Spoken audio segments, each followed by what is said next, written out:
Okay, today I'm going to go over this Harbor Freight MIG welder that I've had since 2016, so a 6-year review on this welder.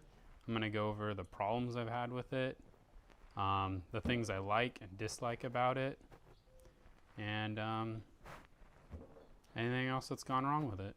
I probably ran like 100 plus spools of MIG welder wire through it. It's been a pretty good welder over the years.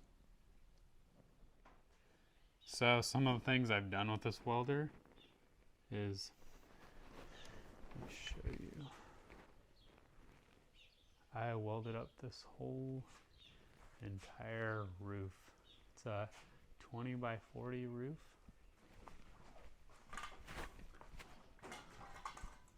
It's actually currently over a lift, but yeah, that's what I had to use the hoist for. A little pulley setup, and I pull this welder up there. And the flux core actually works really good for that because you don't have to worry about running gas. But I've welded numerous axle perches on cars, trailer hitches. I mean, a lot. I mean, I haven't used this like all week long every week, but for sure almost every weekend and some nights after work. Yeah, it's got 24 amp draw.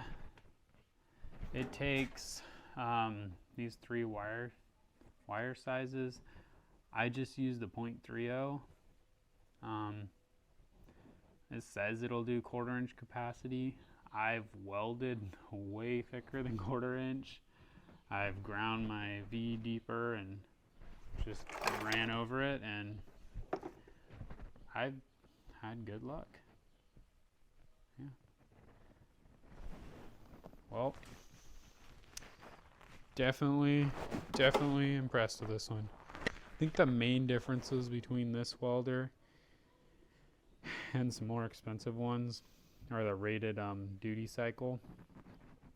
So it's 20% duty cycle, 2 minutes of use, 8 minutes off. Like I said, I never really followed this. I just kept going. I mean, you can see how much I've used this thing.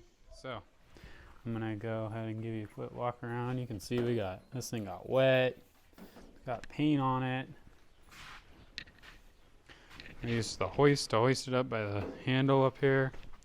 Been dropped. It's got all kinds of dents, dings. Left it out in the rain a few times. I'll go ahead and pull the top off and get a good look inside. Just a quick walk around of the welder.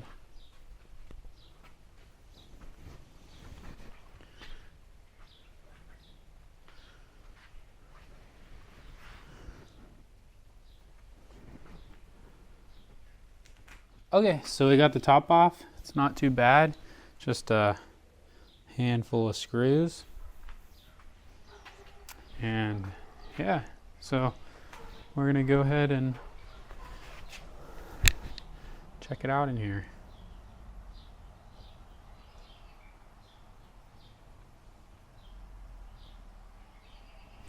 So the real reason why I have this thing apart is because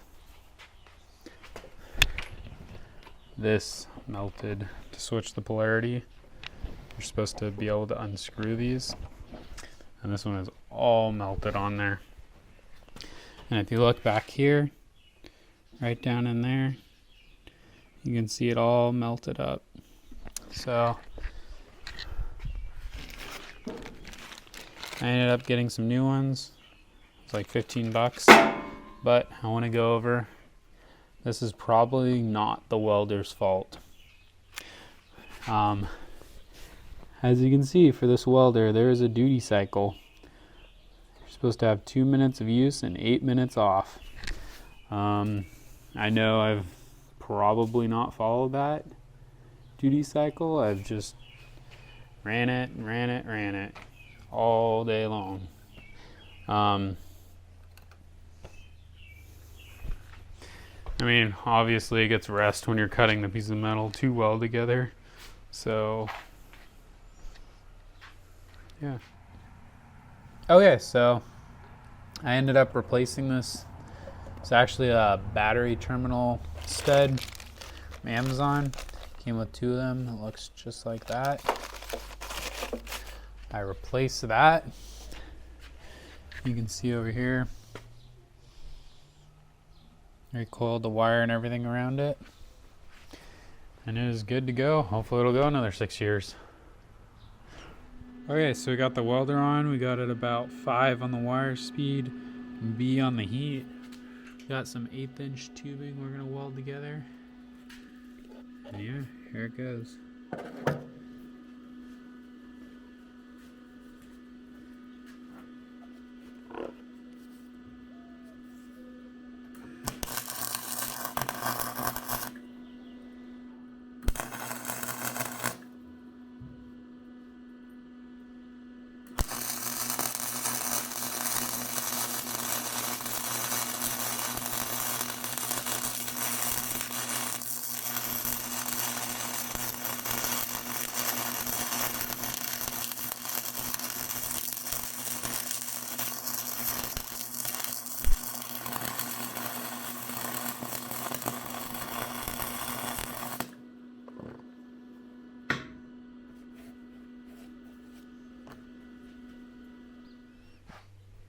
Okay, so yeah, does a pretty decent little weld.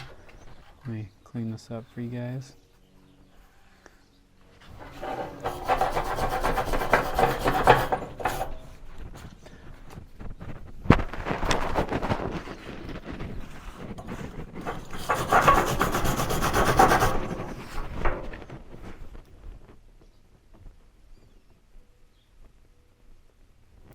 And that's it.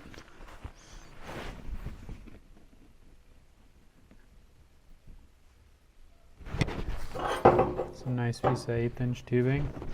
And I welded that on A heat, about 6 on the wire speed, and I am running flux core wire in this, which is not my favorite, but I ran out of solid core, so I'm not running gas right now. And like I said, this is a good welder. Okay, and like I said, I just want to say I'm very impressed with this welder. I wasn't expecting it to last me 6 years till it broke. The first time it broke, like I said, I replaced that part. It's like $15 on Amazon, and you know, I'm pretty impressed. I'd definitely buy another one.